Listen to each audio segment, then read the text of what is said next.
Hello guys, welcome back to our channel Issue Designs. இன்னைக்கு பாத்தீங்கன்னா நம்ம halter neck blouse-ஓட back part தான் draft பண்ண போறோம். வாங்க எப்படி draft பண்றதுன்னு பார்க்கலாம். இப்போ பாத்தீங்கன்னா நம்ம straight line draft பண்ணியாச்சு. இனி இந்த straight line-ல இருந்து blouse-ஓட length mark பண்ணிக்கலாம். Front blouse-ஓட length பாத்தீங்கன்னா 16 inch. அந்த 16 inch கூட 1 inch add பண்ணிக்கலாம். add பண்ணா 17 inch கிடைக்கும். இந்த 17 inch-ஐ நாம இங்க draw பண்ணிருக்கோம் இல்லையா? இந்த straight line-ல இருந்து நாம mark பண்ணிரலாம். அதே மாதிரியே இந்த சைடும் mark பண்ணிக்கலாம். மார்க் பண்ணிட்டு லைன் ட்ரா பண்ணிடலாம். இதுதான் நம்மளோட வேஸ்ட் லைன். நெக்ஸ்ட்டு ஷோல்டர் வந்து நம்ம மார்க் பண்ணணும். என்னோட ஷோல்டரோட அளவு பார்த்தீங்கன்னா 14 இன்ச். அந்த 14 இன்ச் கூட 1 இன்ச் மைனஸ் பண்ணணும். இப்போ உங்கள் எல்லாத்துக்கும் டவுட் வந்திருக்கும், காலர் நெக்குனாவே நம்ம வந்து 1 இன்ச் ஆட் தானே பண்ணுவோம், இவங்க என்ன மைனஸ் பண்ணுறாங்க அப்படிங்கிற ஒரு டவுட் வரும். ஆனால் நம்ம இந்த ஆல்டர்னேட் பொறுத்த அளவுக்கு நம்ம 1 இன்ச் மைனஸ் பண்ணணும் பேக் பார்ட்டுக்கு மட்டும். ஃப்ரண்ட் பார்ட்டுக்கு வந்து நம்ம இன்னுமே எச்சா நம்ம மைனஸ் பண்ணுவோம். ஸோ பேக் பார்ட்டுக்கு நம்ம 1 இன்ச் நம்ம மைனஸ் பண்ணுறோம். மைனஸ் பண்ணால் 13 இன்ச் கிடைக்கும். இந்த 13 இன்ச் கூட நம்ம 2ஆல் வகுத்தோம் அப்படின்னா 6 இன்ச் கிடைக்கும். 6 இன்ச்சை நம்ம இந்த லைனில் மார்க் பண்ணிக்கலாம். மார்க் பண்ணியாச்சு. நெக்ஸ்ட்டு ஷோல்டர் டவுன் பார்த்தீங்கன்னா 1.25 இன்ச். இந்த 1.25 இன்ச் பார்த்தீங்கன்னா எல்லா சைஸுக்குமே இது வந்து பர்ஃபெக்டாக மேட்ச் ஆகும். ஸோ அதனால எல்லாமே இந்த ஷோல்டர் டவுன் வந்து 1.25 இன்ச் வச்சுக்கலாம். இனி நெக்கோட வித்து பார்த்தீங்கன்னா 2 இன்ச் மார்க் பண்ணிக்கிறோம். இந்த 2 இன்ச் வந்து இந்த 2 இன்ச் தான் இந்த காலரோட நெக் வித்தா அப்படின்னா கிடையாது. நம்மளோட நெக் வித்து வந்து மாறும். இப்போதைக்கு நம்ம வந்து 2 இன்ச் வந்து நம்ம வச்சுருக்கோம். இந்த 2 இன்ச் மாறும். இனி நம்ம என்ன பண்ணணும்னா இங்கே இருக்க அதே 6 இன்ச் ஷோல்டர் டவுன் பண்ணோம் இல்லையா, அங்கேயும் கரெக்டாக அந்த 6 இன்ச் இருக்க மாதிரி மார்க் பண்ணிக்கலாம். மார்க் பண்ணிவிட்டு லைன் போட்டுக்கலாம். நெக்ஸ்ட்டு இந்த ஷோல்டர் லைனையும் இந்த நெக் வித்தையும் ஜாயின் பண்ணிக்கலாம். இப்போ இந்த 2ஐயும் ஜாயின் பண்ணியாச்சு. நெக்ஸ்ட் பார்த்தீங்கன்னா ஆம் ஹோலோட லென்த் கண்டுபிடிக்கிறதுக்கான ஃபார்முலா என்னன்னு பார்த்தீங்கன்னா ஜஸ்ட் டிவைடட் பை 6 + ½ இன்ச். இந்த ஃபார்முலா பார்த்தீங்கன்னா 36 சைஸில் இருந்து 40 சைஸ் இருக்கிறவங்க வரைக்குமே இந்த ஃபார்முலா வந்து யூஸ் பண்ணிக்கலாம். ஸோ என்னோட ஜஸ்டோட அளவு 36 டிவைடட் பை 6 = 6 இன்ச் கிடைக்கும். அந்த 6 இன்ச் கூட ½ இன்ச் வந்து ப்ளஸ் பண்ணிக்கிட்டா 6 இன்ச் கிடைக்கும். அந்த 6 இன்ச்சை நம்ம இந்த ஷோல்டர் டவுன் பாயிண்டில் இருந்து மார்க் பண்ணியாச்சு.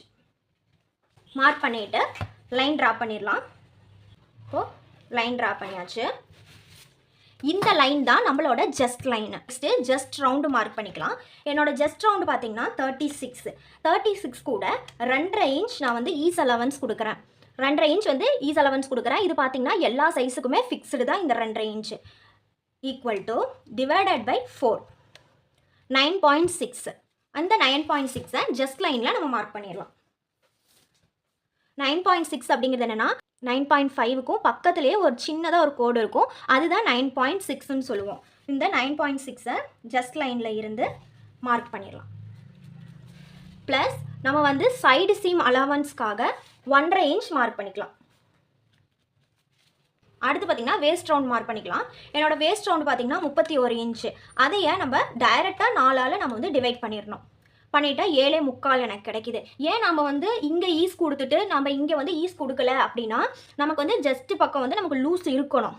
நம்மளோட வேஸ்ட் பக்கம் லூஸ் இருக்கணும்னு அவசியம் இல்லை. ஏன்னா கொஞ்சம் லூஸாக இருந்தாலும் அது வந்து கொஞ்சம் கம்ஃபர்டபுளாகவே இருக்காது. லூஸ் ஆகிட்டே இருக்கும்போது அது ஒரு மாதிரி இருக்கும். வேஸ்ட் பக்கம் நமக்கு டைட்டாக இருந்தால் மட்டும்தான் நம்ம கை தூக்கும் போதா இல்லை ஏதாவது நம்ம வேலை செய்யும் போது மேலே வராமல் இருக்கும். அதனால தான் நம்ம வந்து வேஸ்ட் ரவுண்டுக்கு ஈஸ் நம்ம கொடுக்க மாட்டோம். ஓகேவா? இப்போ என்னோட வேஸ்ட் ரவுண்ட் எவ்வளோ 31 இன்ச்சு. அதையே 4ஆல் டிவைட் பண்ணும்போது 7.25 இன்ச் கிடைக்கிது.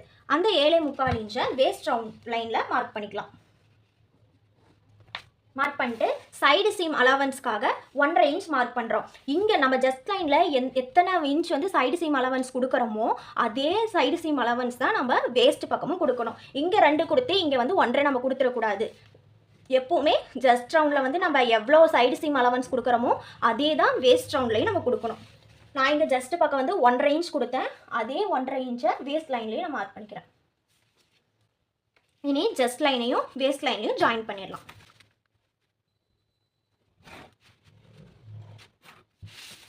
மார்க் பண்ணியாச்சு. ஜஸ்ட் ரவுண்டு வேஸ்ட் ரவுண்ட் வந்து முடிச்சிட்டோம். அடுத்து பார்த்தீங்கன்னா ஆம்ஹோலோட வளைவு எப்படி மார்க் பண்ணுறதுன்னு இப்போ பார்க்கலாம். நம்மளோட ஷோல்டரோட அளவு எவ்வளோ 6 இன்ச் கிடச்சிதா, அந்த 6 இன்ச்சில் இருந்து நம்ம ½ இன்ச் வந்து மைனஸ் பண்ணிட்டா 6 இன்ச் கிடைக்கும். அந்த 6 இன்ச்சை ஜஸ்ட் லைனில் மார்க் பண்ணிக்கலாம். ஷோல்டரில் பார்த்தீங்கன்னா 6 இன்ச்சு. இந்த 6 இன்ச்சை 1/2 இன்ச் மைனஸ் பண்ணி இங்கே மார்க் பண்ணிக்கலாம். மார்க் பண்ணிவிட்டு இனி இந்த ஷோல்டர் டவுன் பாயிண்ட்டையும் இந்த மார்க்கையும் ஜாயின் பண்ணிடலாம்.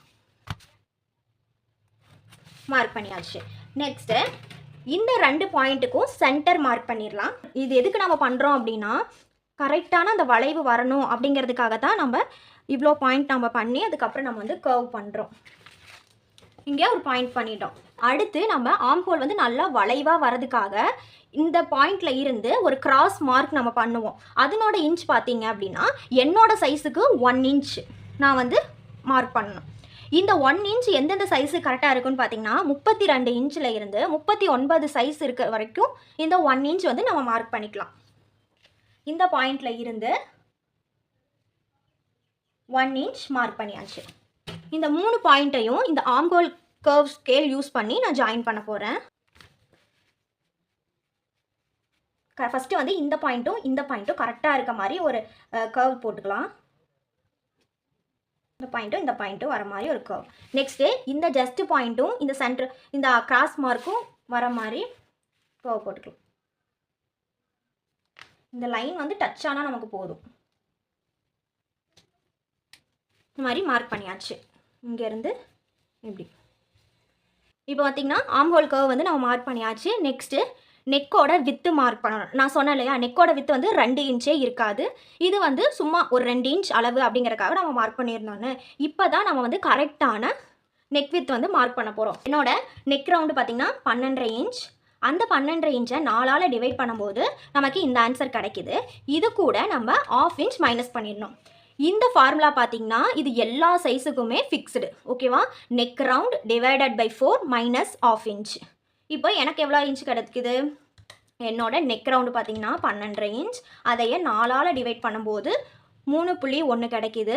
அதையே நான் 1/2 இன்ச்சில் மைனஸ் பண்ணேன் அப்படின்னா 2.6 2.6 இன்ச் கிடைக்கிது. இந்த 2.6ங்கிறது இந்த கோட்டுக்கும் இந்த 2.5 இன்ச்சுக்கும் பக்கத்தில் ஒரு கோடு இருக்கு இல்லையா, அதை 2.6 கிடச்சிருக்கு. அதையே நான் இந்த நெக் வித்து பக்கமாக மார்க் பண்ணிக்கிறேன். இப்போ நல்லாவே தெரியும், நம்ம இங்கே மார்க் பண்ணியிருக்கிறத விட நமக்கு வந்து நெக் வித் வந்து இப்போது எக்ஸ்ட்ராவாக வந்திருக்கு. ஓகேவா? இனி நெக்கோட லென்த்து நாம் வந்துட்டு ஆல்ட்ரு நெக் நம்ம வந்து பண்ண போகிறோம். அதனால நம்ம நெக் லென்த் எவ்வளோ எடுக்கணும்? 1/4 இன்ச் எடுக்கணும். இந்த ஸ்ட்ரைட் லைனில் இருந்து கீழே பார்த்த மாதிரி 1/4 இன்ச் எடுத்துக்கணும். 1/4 இன்ச் எடுத்துட்டு ஸ்ட்ரைட்டாக ஒரு லைன் ட்ரா பண்ணிக்கலாம். லைட்டாக ட்ரா பண்ணால் போதும். லைட்டாக இப்போ பார்த்திங்கன்னா நம்ம நெக்கோட லென்த்து வந்து மார்க் பண்ணிட்டோம். இனி இந்த நெக் பாயிண்ட்டுக்கும் இந்த நெக்கோட லென்த்தையும் நம்ம இங்கே நம்ம நெக்கோட வித்து மார்க் பண்ணோம் இல்லையா, இந்த 2ஐயும் இப்படி கர்வாக ஜாயின் பண்ணிக்கலாம். அந்த கர்வாக ஜாயின் பண்ணுறதுக்காக நான் வந்து ஆர்ம் ஹோல் ஸ்கேல் வந்து நான் யூஸ் பண்ணுறேன். இந்த மாதிரி வச்சுட்டு லைட்டாக இப்படி கர்வ் வர மாதிரி மார்க் பண்ணிக்கலாம். ஹால்டர் நெக்கோட பேக் பார்ட் வந்து கம்ப்ளீட்டாக நம்ம முடிச்சிட்டோம். நெக்ஸ்ட் பார்ட்டில் பார்த்தீங்கன்னா நம்ம ஃப்ரண்ட்டை வந்து எப்படி டிராஃப்ட் பண்ணி கட் பண்ணலாம் அப்படிங்கிறது தான் நெக்ஸ்ட் பார்ட்டில் நம்ம பார்க்க போகிறோம். ஏன் நம்ம வந்து பார்ட் 1 பார்ட் 2வாக போடுறோம் அப்படின்னா, இந்த ஹால்டர் நெக் பொறுத்த அளவுக்கு கொஞ்சம் டிஃப்ரெண்ட்டாக தான் இருக்கும். அது உங்களுக்கு புரியணுங்கிறதுக்காக தான் நான் வந்து பேக் பார்ட் ஒரு வீடியோ, ஃப்ரண்ட் பார்ட் ஒரு வீடியோ, அதுக்கப்புறம் கட்டிங் அண்ட் ஸ்டிச்சிங் வந்து நான் ஒன்றாவே உங்களுக்கு நான் வந்து போஸ்ட் பண்ண போகிறேன். ஸோ என்னோட வீடியோ உங்களுக்கு பிடிச்சிருக்கும் நான் நம்புறேன். என்னோட வீடியோ உங்களுக்கு பிடிச்சிருந்தா லைக் பண்ணுங்கள், ஷேர் பண்ணுங்கள், சப்போர்ட் பண்ணுங்கள், கமெண்ட் பண்ணுங்கள், மறக்காமல் என்னோட சேனலை சப்ஸ்கிரைப் பண்ணிக்கோங்க. ஓகே டியர்ஸ், நெக்ஸ்ட் வீடியோவில் பார்க்கலாம். தேங்க்யூ.